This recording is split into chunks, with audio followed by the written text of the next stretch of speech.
Thank you very much. Let me start by welcoming you all, ladies and gentlemen. Good afternoon.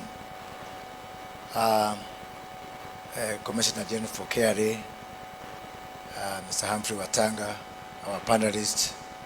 We also have with us today the chairman of the Micro and Small Enterprises Association, Mr. James Mureu. I am privileged to be here to give some perspectives from the side of government on this very important summit that we are holding today.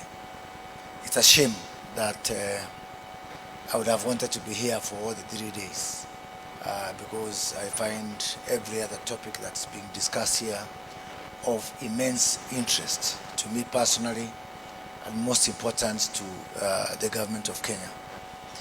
In most countries, the biggest impediment to transforming tax regimes, and especially on the issue of digitization and modernization, is one animal known as political goodwill.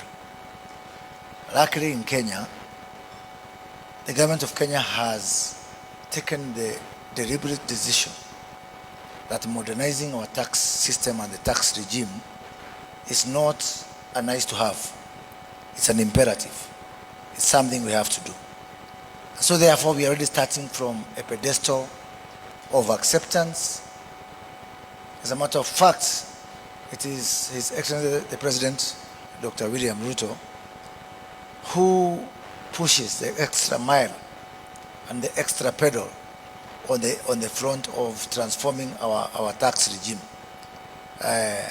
as opposed to the other way around. You know, in other countries, or even in previous administrations, you find that there was will from among the technocrats, the revenue authorities, treasuries, to modernize, but they got into the handwoods of political goodwill. And why is it important for us to modernize our tax systems? First of all, there is something that is happening not just in Kenya, but across Africa, and especially because of whatever is happening within the developed economies, principally the US economies, the high interest rates. You can start to imagine that just a few years ago, just before COVID, you know, the Fed rate in the US was has gone up close to 7-8 times. Just the Fed rate. If the African economies, if the interest rate will go up proportionate to what has happened within the US economy, Africa, as you know it, as an economy, would collapse. So therefore, the issue of debt, the issue of borrowing, in Kenya today, in Kenya shillings terms, this year, we will pay 750 billion Kenyan shillings. That is just close to 6 billion US dollars. 30% of our tax revenue will go to paying interest on domestic debt. I didn't say principal. I just talked about interest. I didn't talk about foreign debt. I just talked about domestic debt. And so therefore, the money that was collected today from 8 o'clock to maybe around now, we've just been working for people who lend money to government. It is that catastrophic.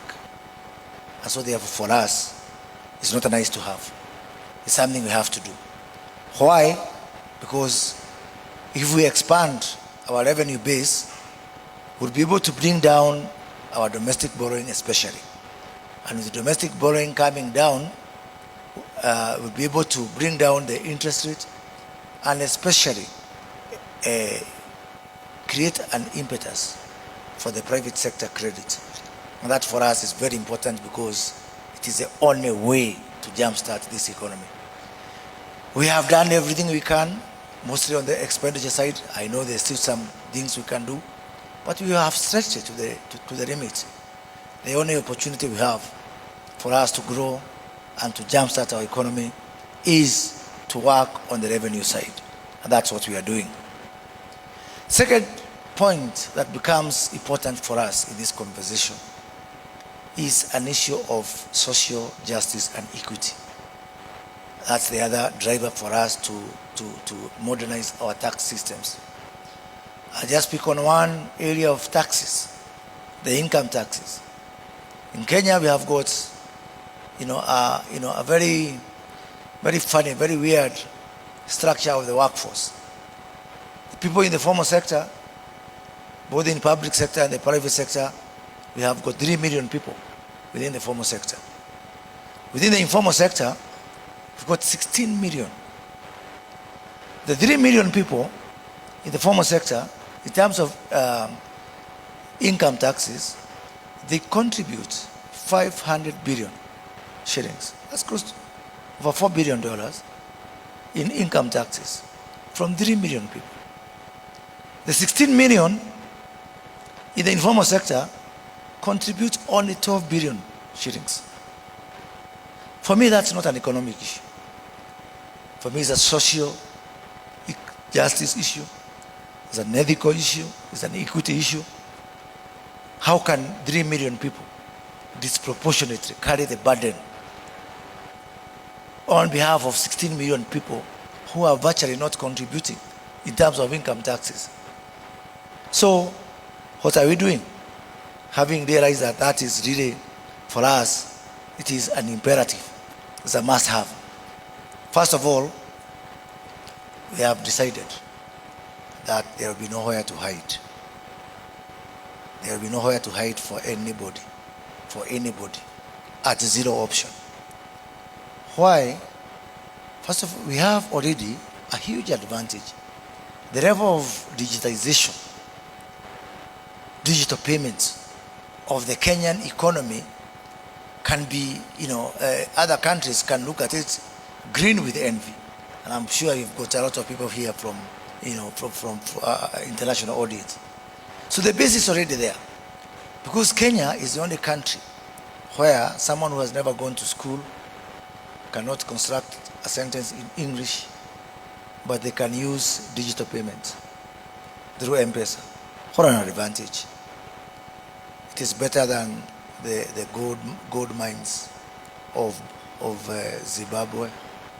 It's better than the diamonds of South Africa. It's better than the oil of Nigeria. It is a resource that Kenya is extremely proud of, where you have almost virtually the entire economy having embraced digital technology. And we are doing that across other spectrum. Last year, we were able to distribute fertilizers to 6.4 million farmers using e-voucher and digital technology, to people, most of them, who are largely illiterate. But the voucher was sent to their phone. We were able to cut losses and corruption and deliver fertilizer straight to the farmer, proportionate to the size of the land holding. A very huge, very, very, very huge, development. Starting this year, every Kenyan who is over 70 year old is receiving money. 1.9 million Kenyans are receiving money from government for social protection, again using mobile money and digital technology. So we are there. It's not a big job for us to do. And because the base is there and the will is there, what we are now doing is just going to implement this. The gentleman from Safaricom has told you about our Paybills, our Till numbers from our digital, from our mobile money. Today at KRA, the people who have the devices for VAT, the ETR devices, they are only 200,000. Combined, all our telcos and the banks who are doing mobile money, we've got what we call digital touch points for payments, 2 million of them, 10 times the ETRs we have at KRA. That just speaks to the huge opportunity that Kenya has to even have what I would call the early harvest of digitizing our revenue framework. And that's what we are going to do. We've agreed with the Commissioner General here that all those pay bills, Mr. James Mureu, because they are your members, they are your customers, please whisper to them that come Christmas 2024, all pay bills will also be virtual ETRs for purposes of KRA. And I know there's going to be some noise, but I also want you to tell me, where did we agree that someone will not pay taxes? Maybe I missed that memo. As far as I know, paying taxes is within our constitution, is within our law. And by the way, when those people come to the tax bracket, maybe soon we can, for those 3 million unfortunate guys who are today paying taxes, probably we'll be able to lower the tax, the income tax for them. As our Cabinet Secretary for National Treasury said, once we net those people, the prospect of reducing our VAT, for example, from 16% to 14% will start to become a reality. This burden must and will be carried and shared by everybody. Take that to the bank. Second front is on the issue of silos. We are operating as silos. We have got just mountains and islands of people with information, which makes it very difficult for us to be able to